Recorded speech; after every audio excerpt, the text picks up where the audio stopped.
everyone, and welcome to today's video, which I am very excited about. Today I am going to be doing a unboxing of the Apple Watch Series 3. And I got the GPS only watch. I did not get the LTE, and I will be getting into why I didn't get the LTE in a little bit. But first, let's unbox this. So first things first, as always, Apple has a beautiful, very clean and minimalistic packaging. So I'm gonna be opening this, trying not to damage it too much. As always, the first thing that you see is little booklet with the instructions. Ooh, fancy. And then band, which is another one here.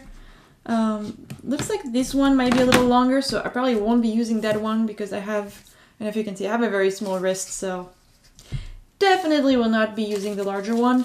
I got the 38mm one. I don't think I said that yet. Again, the reason for that is tiny wrist, so the 42 kind of took the entire width of my wrist. So once you lift this up, you have the fancy little magnetic charger with the plug for the outlet. And then we have the watch. I got the silver one, the aluminum silver one. And I got it with the, I think it's called fog band. There we go. So many things to remove. So here we go. This is what the watch looks like. And I don't know if you can see, this one already kind of takes most of my wrist.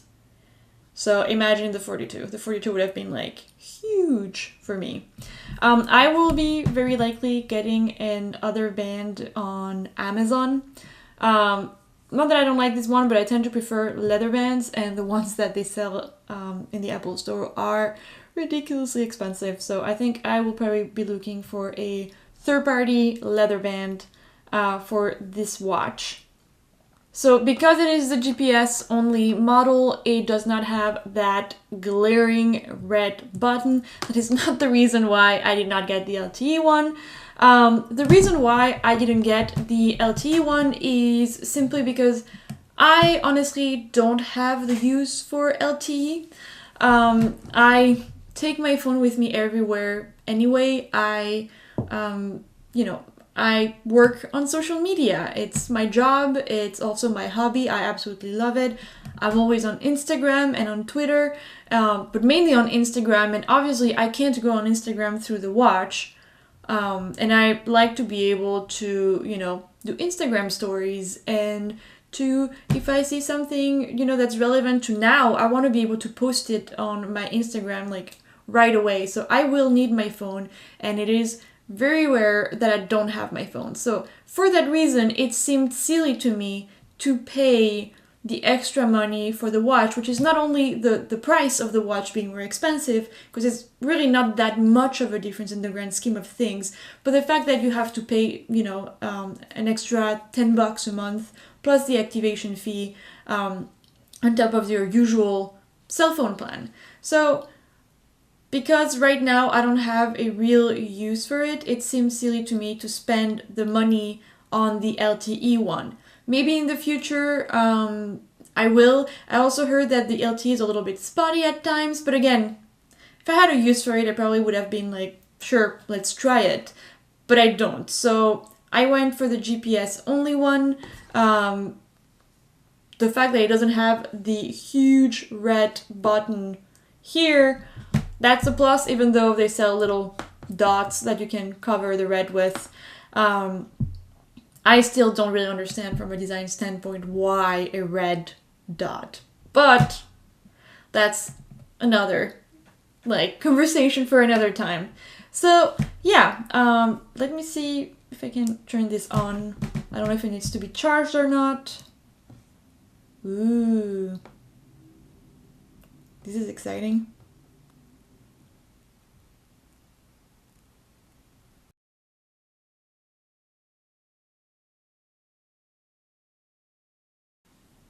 So it's telling me to put my phone next to my Apple Watch, and this is what I'm getting here.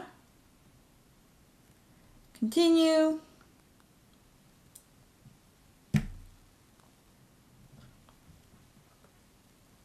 Nice. Hold Apple Watch to the camera.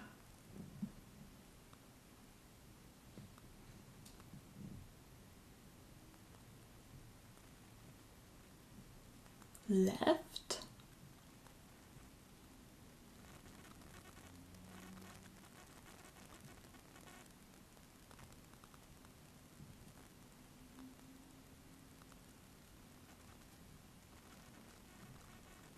Okay, so it's syncing now. I don't know how long it's gonna take.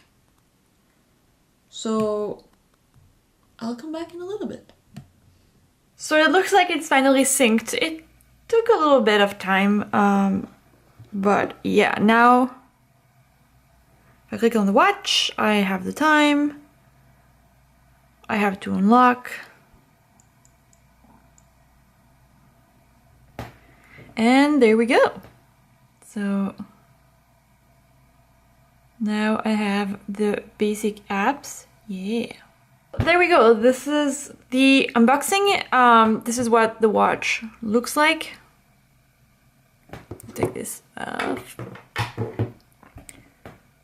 This is the front, the side with the 2 buttons. Here with the mic. And then the back.